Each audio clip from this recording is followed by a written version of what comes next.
ಹೊಸ ಮೋಸದ ತಂತ್ರ ಜಂಪ್ ಡಿಪಾಸಿಟ್ ಸ್ಕೀಮ್. ಪೊಲೀಸ್ನವರು ಚಾಣಾಕ್ಷರು, ಸೈಬರ್ ಕ್ರೈಮ್ ಅನ್ನು ಮಾಡುವವರು ರಂಗೋಲಿ ಕೆಳಗೆ ತೂರ್ತಾ ಇದ್ದಾರೆ. OTP ನಂಬರ್ ಅನ್ನು ಹೇಳಿದ್ರಿ ಅಂತಂದ್ರೆ ನಿಮ್ಮ ಬ್ಯಾಂಕಿನ ಅಕೌಂಟ್ ಸಂಪೂರ್ಣ ಖಾಲಿಯಾಗುತ್ತೆ. ಇಂತಹ ಮೋಸದ ಜಾಲಕ್ಕೆ ನಾನು ಕೂಡ ಸಿಲುಕಿಕೊಂಡಿದ್ದೆ.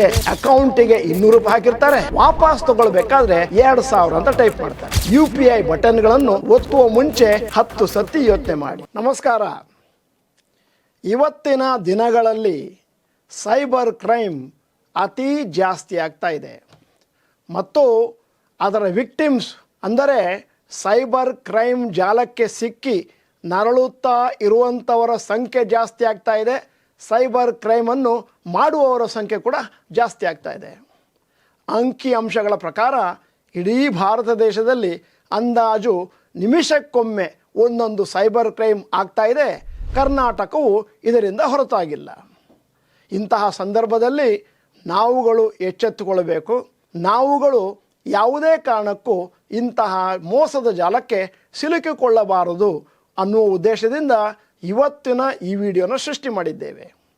ದಯವಿಟ್ಟು ವಿಡಿಯೋನ 3 ಸತಿ ಕೇಳಿ ಮತ್ತು ಆದಷ್ಟು ನಿಮ್ಮ ಸ್ನೇಹಿತರಿಗೆ ಇದನ್ನು ಫಾರ್ವರ್ಡ್ ಮಾಡಿ. ಈ ವಿಡಿಯೋನ ಕನಿಷ್ಠ ಪಕ್ಷ 50,000 ಜನ ಕರ್ನಾಟಕದಲ್ಲಿ ನೋಡ್ತಾರೆ ಅಂತಂದರೆ ಮುಂದಿನ ದಿನಗಳಲ್ಲಿ ಈ 50,000 ಜನರ ಹಣ ಉಳಿಯಿತು ಅಂತ ಅರ್ಥ.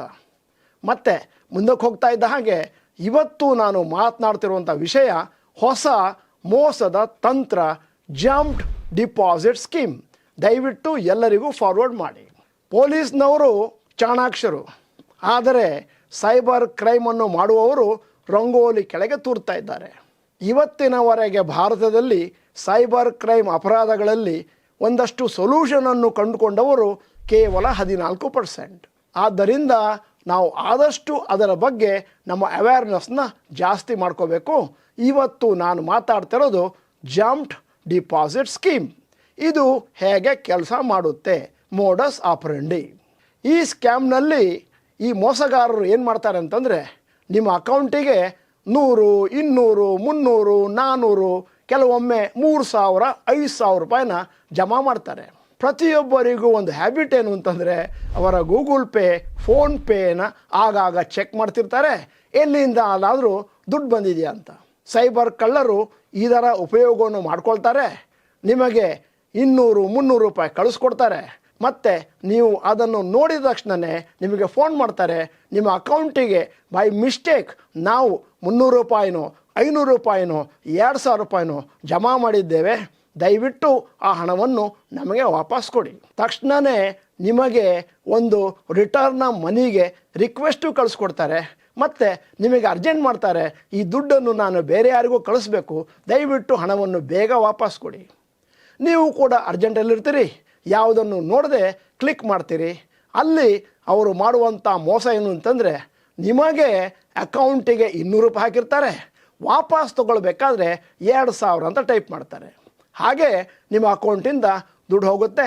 ಒಂದು ದಿನಕ್ಕೆ ಇಂತಹ 100 ವ್ಯವಹಾರಗಳನ್ನು ಮಾಡೋದ್ರಿಂದ ಅವರಿಗೆ ಬೇಕಾದಷ್ಟು ಲಾಭ ಆಗುತ್ತೆ. ಇನ್ನೂ ಒಂದು ವಿಚಾರವನ್ನು ಕೂಡ ಈ ಸಂದರ್ಭದಲ್ಲಿ ತಿಳ್ಕೋಬೇಕು. ಕೆಲವೊಮ್ಮೆ ಅವರು ಹಣವನ್ನು ವಾಪಸ್ ಪಡೀಲಿಕ್ಕೆ ಒಂದು ರಿಕ್ವೆಸ್ಟನ್ನು ಕಳಿಸ್ಕೊಡ್ತಾರೆ. ಅದರಲ್ಲಿ OTP ಇರುತ್ತೆ. ಈ OTP ನಂಬರ್ನ ನಮಗೆ ಹೇಳಿ ಅಂತ ನಿಮಗೆ ಹಿಂಸೆ ಮಾಡ್ತಾರೆ. ಅಕಸ್ಮಾತ್ ನೀವೇ ಏನಾದರೂ OTP ನಂಬರನ್ನು ಹೇಳಿದ್ರಿ ಅಂತಂದರೆ ನಿಮ್ಮ ಬ್ಯಾಂಕಿನ ಅಕೌಂಟ್ ಸಂಪೂರ್ಣ ಖಾಲಿಯಾಗುತ್ತೆ. ಈಗ ಈ ಮೋಸದ ಜಾಲದ ಮೋಡಸ್ ಆಪರೆಂಡಿ ಅಥವಾ ಹೇಗೆ ಕೆಲಸ ಮಾಡುತ್ತೆ ಅಂತ ಹೇಳಿದ್ದೀನಿ. ಯಾಕಂದರೆ ಇದು ಇತ್ತೀಚಿನ ದಿನಗಳಲ್ಲಿ ಪ್ರಾರಂಭ ಆದಂಥ ಒಂದು ಮೋಸದ ಜಾಲ. ಇದರಿಂದ ನಾವು ನಮ್ಮನ್ನು ಸಂರಕ್ಷಿಸಿಕೊಳ್ಳುವುದು ಹೇಗೆ, ಕಾಪಾಡಿಕೊಳ್ಳುವುದು ಹೇಗೆ ಅನ್ನುವಂಥದ್ದು ಬಹಳ ಪ್ರಾಮುಖ್ಯ. ಕೇಳಿಕೊಂಡ್ರೆ ಸಾಕಾಗೋದಿಲ್ಲ. ಅದಕ್ಕಿರುವಂಥ ಕ್ರಮಗಳನ್ನು ನೀವು ತಗೋಬೇಕು. ಮೊಟ್ಟ ಮೊದಲಿಗೆ ನಿಮ್ಮ ಹತ್ರ 2 ಬ್ಯಾಂಕ್ ಅಕೌಂಟ್ ಇರಬೇಕು. ಮೊಟ್ಟ ಮೊದಲ ಬ್ಯಾಂಕ್ ಅಕೌಂಟ್ ನಿಮ್ಮ ಕ್ರೆಡಿಟ್ ಕಾರ್ಡಿಗೆ, ಡೆಬಿಟ್ ಕಾರ್ಡಿಗೆ, ಬ್ಯಾಂಕ್ ಟ್ರಾನ್ಸಾಕ್ಷನಿಗೆ ಸಂಬಂಧಪಟ್ಟಂಥ ಅಕೌಂಟ್. ಆ ಅಕೌಂಟ್ನಲ್ಲಿ ಯಾವುದೇ ಕಾರಣಕ್ಕೂ 20,000, 30,000 ಮೇಲೆ ಹಣ ಇಡಬೇಡಿ. ಹೆಚ್ಚು ಕಡಿಮೆ ಆದರೆ ಈ ದುಡ್ಡು ಮಾತ್ರ ಹೋಗುತ್ತೆ. ನಿಮ್ಮ ಮೇಯ್ನ್ ಅಕೌಂಟ್ನಲ್ಲಿ ನಿಮ್ಮ ಹತ್ರ ಅದೇನು ಲಕ್ಷಗಟ್ಟಲೆ ಇದೆ ಅಥವಾ ಫಿಕ್ಸೆಡ್ ಡಿಪಾಸಿಟ್ ಇದ್ದಾವೆ ಅದನ್ನು ಜಮಾ ಮಾಡಿ. ಯಾವುದೇ ಕಾರಣಕ್ಕೂ ಅದನ್ನು ಇಂಟರ್ನೆಟ್ಟಿಗೆ ಕನೆಕ್ಟ್ ಮಾಡೋಕ್ಕೆ ಹೋಗಬೇಡಿ.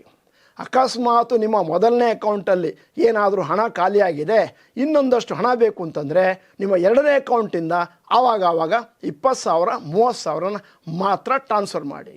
ಇದು ಬಹಳ ಪ್ರಾಮುಖ್ಯ. ಇದರ ಬಗ್ಗೆ ಬಹುಶಃ ನಾನು ಕಳೆದ 5-6 ವರ್ಷದಿಂದ ಸತತವಾಗಿ ಮಾತಾಡ್ತಿದ್ದೇನೆ. ಬಹಳಷ್ಟು ಜನರು ಈ ಒಂದು ಸೇಫ್ಟಿ ಪ್ರಿಕಾಷನನ್ನು ಅವರಲ್ಲಿ ಕೈಗೊಂಡಿದ್ದಾರೆ. ಈಗ ಜಂಪ್ಡ್ ಡಿಪಾಸಿಟ್ ಸ್ಕೀಮಿಂದ ನೀವು ಬಚಾವಾಗಬೇಕು ಅಂದರೆ ಏನು ಮಾಡಬೇಕು ಅಂತ ಒಂದಷ್ಟು ಸ್ಟೆಪ್ಸ್ನ ಹೇಳ್ತಾ ಇದ್ದೇನೆ. ಮೊದಲನೇದಾಗಿ, ಯಾವುದೇ ಟ್ರಾನ್ಸಾಕ್ಷನನ್ನು ಅರ್ಜೆಂಟಾಗಿ ಮಾಡಲಿಕ್ಕೆ ಹೋಗಬೇಡಿ. ಸ್ಪೆಷಲಿ UPI ಬಟನ್ಗಳನ್ನು ಒತ್ತುವ ಮುಂಚೆ 10 ಸತಿ ಯೋಚನೆ ಮಾಡಿ. ಎರಡನೆಯ ಸೇಫ್ಟಿ ಪ್ರಿಕಾಷನ್, ಯಾರಾದರೂ ನಿಮಗೆ ನಿಮ್ಮ UPI ಪಿನ್ನನ್ನು ಕೇಳಿದ್ರೆ ದಯವಿಟ್ಟು ಒಬ್ಲೈಜ್ ಮಾಡಬೇಡಿ. ಯಾಕಂತಂದರೆ ಕೆಲವೊಮ್ಮೆ ಅವರು ನಿಮಗೊಂದು ಪಾಪಪ್ ಫಾರ್ಮನ್ನು ಕಳಿಸ್ತಾರೆ, ಅದರಲ್ಲಿ ಪಿನ್ ಇರುತ್ತೆ. ಯಾವ ಕಾರಣಕ್ಕೂ ಆ ಪಿನ್ ನಂಬರ್ನ ಹೇಳೋಕ್ಕೆ ಹೋಗಬೇಡಿ.